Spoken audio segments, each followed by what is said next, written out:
start. This is the worst Hey part. everyone. So I've gotten some questions about getting started on an introduction, and I'd like to ask you to not worry about the introduction right now.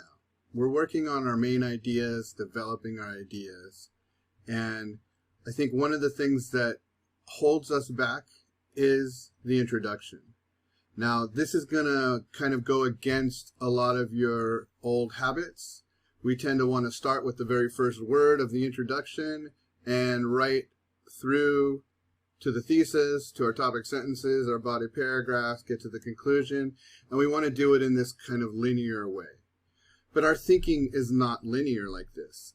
We're forcing something that's going on in our head that has all these different pieces in no specific order, and we're kind of doing this artificial process of putting it into an order so that somebody else can understand what you understand. And so the thing about starting with the introduction is it's kind of like if you wanted to go somewhere. Let's say you want to get to Pershing Square in Los Angeles, but you don't know where it is, right? So it's like you have a destination, you know where you want to go, but you don't know Los Angeles, right? So you're from out of town, and you want to get there, but haven't looked at a map yet. Maybe you know generally where Los Angeles is, so you can kind of get there. But once you're there in Los Angeles, now how do you get to Pershing Square? You're going to be lost, right? Because there's so many possibilities of where you can turn next and go, right? So the more you understand the landscape of your ideas, the map of how you want to put things down, the easier it is to write an introduction. When we start an essay, we have a prompt, and the prompt gives us the direction. Like we know where we want to go once we choose which prompt we want, right? And so that's kind of like, that gets us to Los Angeles. But once we have that prompt, then we have to look at the various pieces of the evidence. Maybe we have a sense of the categories of our body paragraph, but we have to find that evidence, decide where the evidence goes into these body paragraphs. And then once we have a sense of the development of a body paragraph, what we're going to do with that evidence, then we can really refine a topic sentence for that paragraph. Once we do that for all of our topic sentences and our body paragraphs, then we have a much better sense of what our thesis should say, because we have our topic sentences.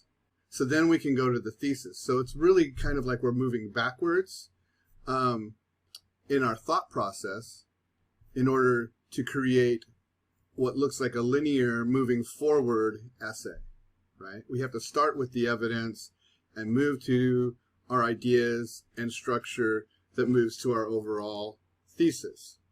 And so we flip that over and we take that in the essay structure. And so work on your thesis and topic sentences first. Develop your body paragraphs. Once you have good solid sense of these things, then go ahead and work on your introduction and your conclusion.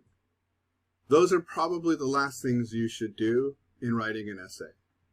And a lot of you are going to fight against that because that's just not how you usually do it. I often hear people saying, well, I can't do it any other way. This is just how I always do it. But right now we're trying to break some old habits in order to get better at what we're doing.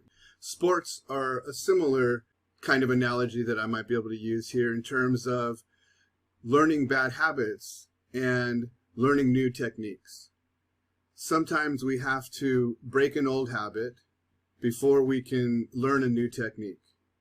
Once we're learning a new technique, our game doesn't necessarily improve a whole lot because we're not good at that technique yet. But down the line, we keep practicing on that new technique, we get better at that, we've lost some old bad habits that were holding us back, and our game is ultimately improved. It's a learning process. And that's the same here in an essay. We're learning the process of writing and what's at stake. What's at stake is your thesis statement. Proving what you believe to be the answer to the prompt is actually true, and that's what the body does for us. So that way, Once we have a thesis, it's more like now we have actually the address to Pershing Square. And so we can, rather than going to just get to Los Angeles and say, where the hell do I go now? We can go directly to where we need to go. We get that thesis statement by developing the body of the essay as thoroughly as possible, making sure each body paragraph clearly represents what we want it to.